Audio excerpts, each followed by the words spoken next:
Essa informação de que alguns partidos ligados ao Centrão estão indo ao Supremo Tribunal Federal para pedir que a Corte de Justiça Nacional mantenha a decisão do Congresso Nacional, que derrubou o decreto do presidente Lula aumentando o IOF, Imposto sobre Operações Financeiras.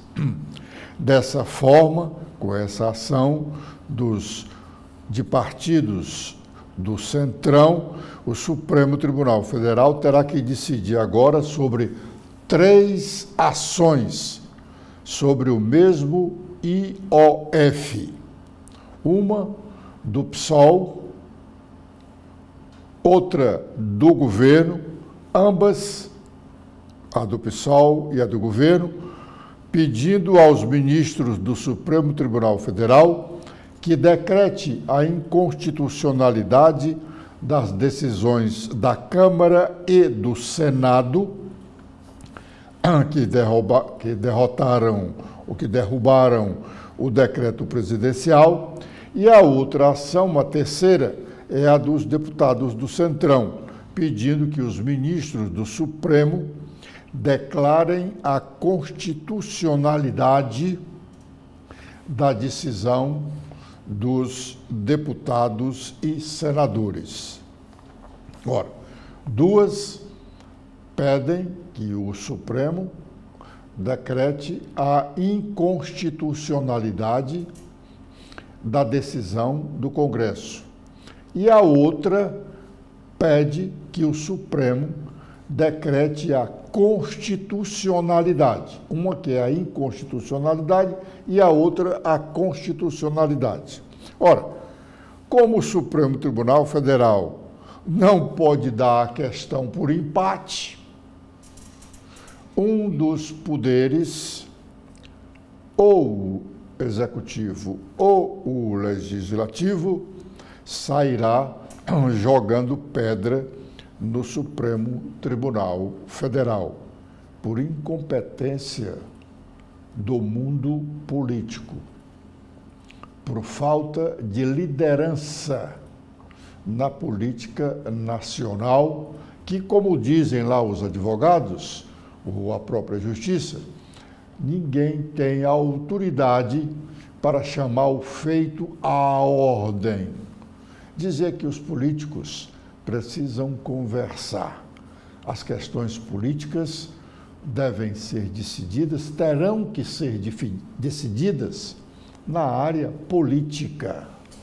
O judiciário fica para decidir as questões judiciais outras que estão fora do mundo político. Fora do mundo político.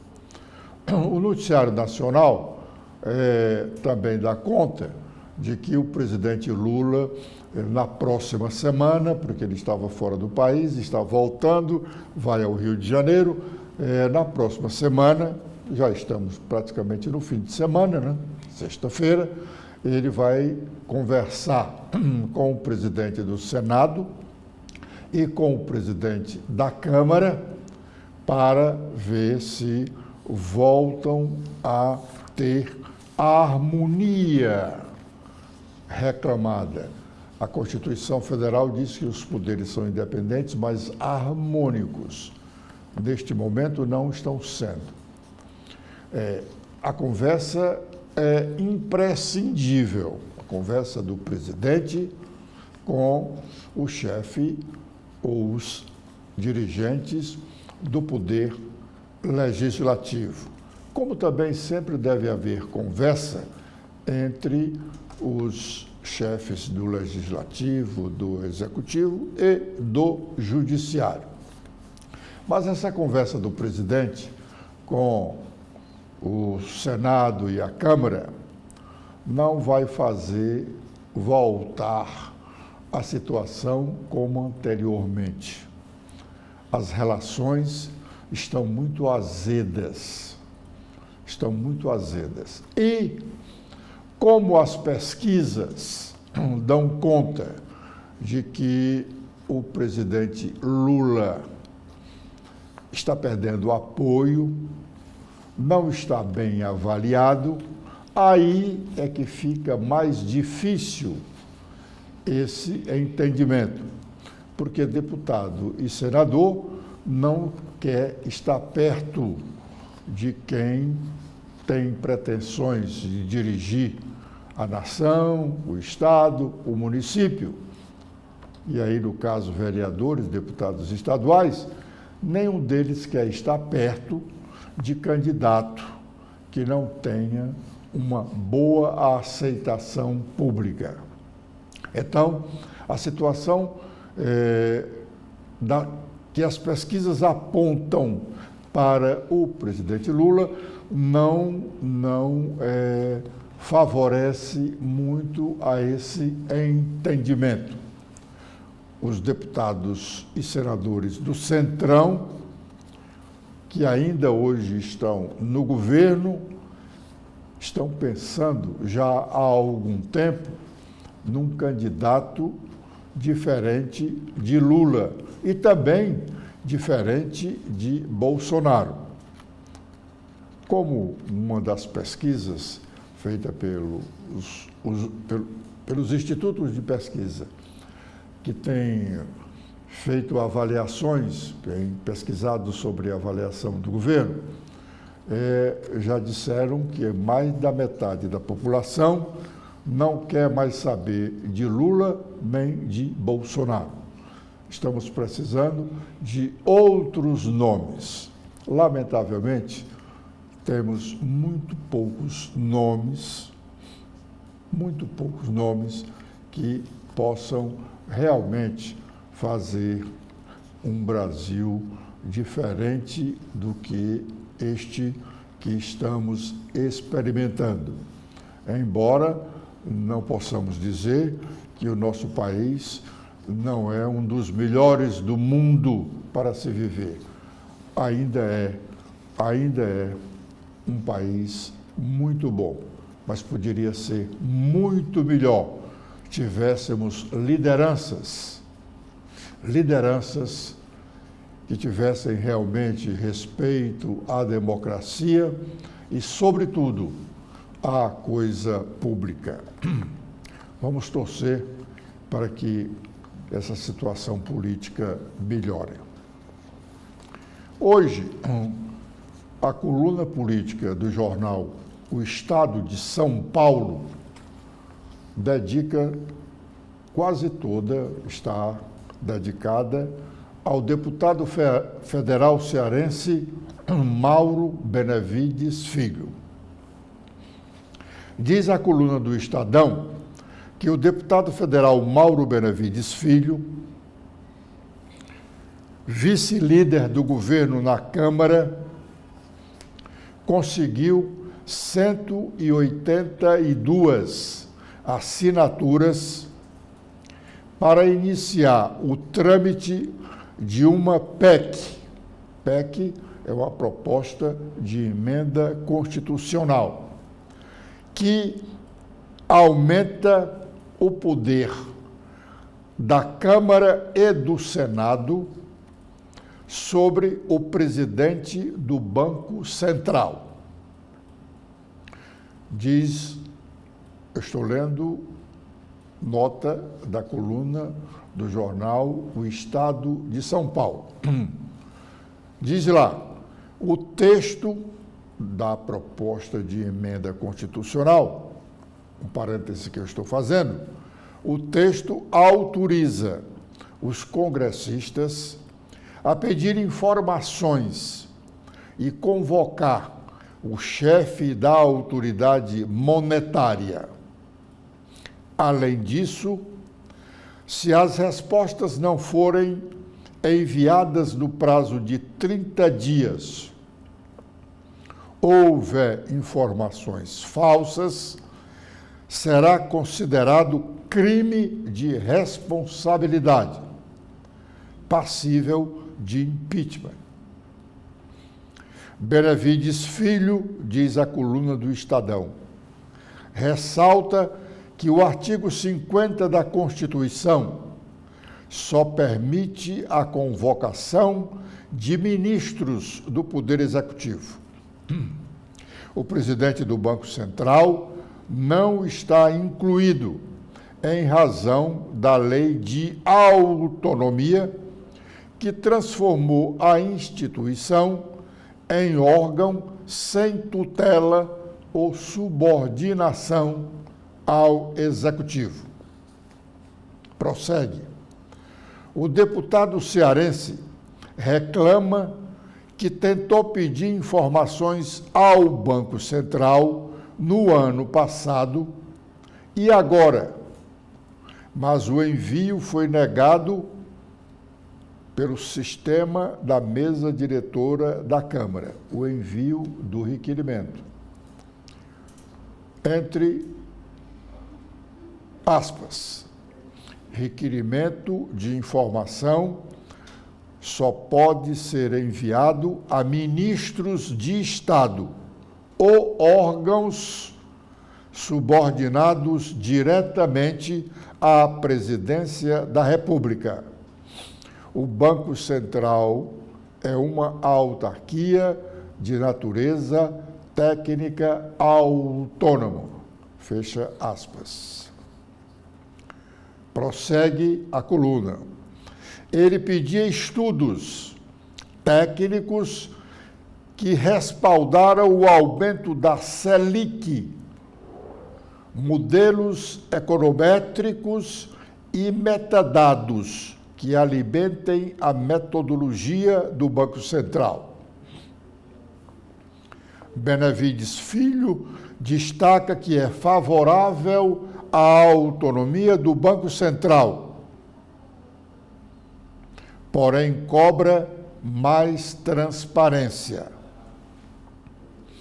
A atual posição de presidente do Banco Central é algo insólito e insustentável, uma vez que mesmo Deus, é a coluna que está dizendo, uma vez que mesmo Deus respondeu com sinceridade ao questionamento de Moisés, em um momento de perplexidade e angústia.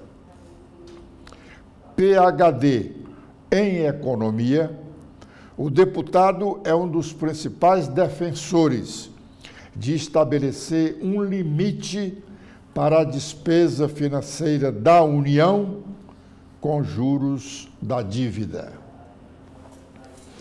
Conclui a coluna do jornal O Estado de São Paulo, a coluna política do jornal O Estado de São Paulo, edição desta sexta-feira. O deputado federal André Figueiredo, presidente estadual do PDT, querendo a todo custo agradar ao governador Eumano de Freitas, pensando em receber do governador a ajuda para formar uma chapa de candidatos a deputado federal que lhe dê perspectiva de disputar mais um mandato, tem deixado frustrado alguns dos que ainda estão no partido, vereadores e deputados. Eles estão no partido, embora que temporariamente. Os deputados estaduais e vereadores aguardam a janela partidária no mês de março do próximo ano para poderem trocar de partidos sem serem molestados pela lei da fidelidade partidária. O André, pelo visto, o deputado federal André Figueiredo, vai ele próprio fechar as portas do partido no Ceará.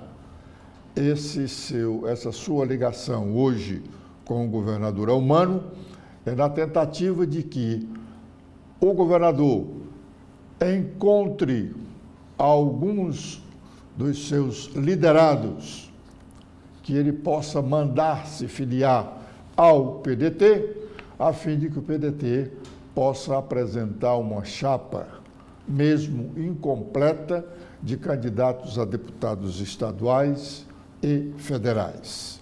E olhe que o PDT, durante alguns anos, foi o maior partido do estado do Ceará. Tem sido assim, e nós já frisamos isso em alguns dos nossos comentários neste espaço e no blog do Edson Silva.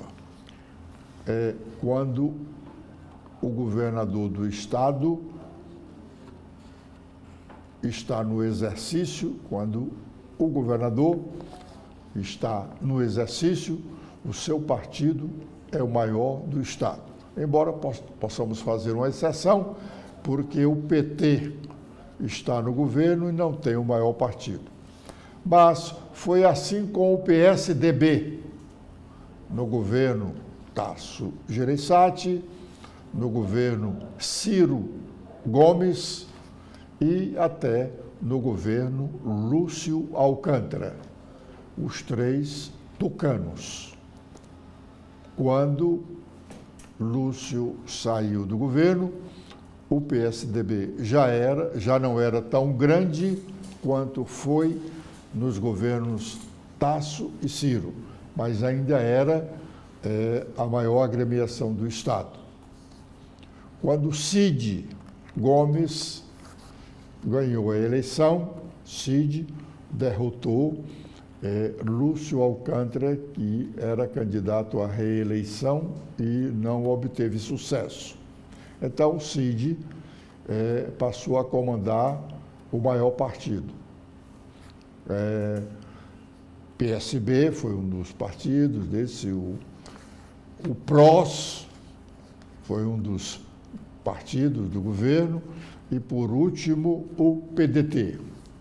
Saindo do governo, o PDT ainda teve aquelas confusões de 2022 e agora está o deputado federal André Figueiredo, seu presidente estadual, com a chave da porta de entrada para fechá-la agora nas eleições de 2026.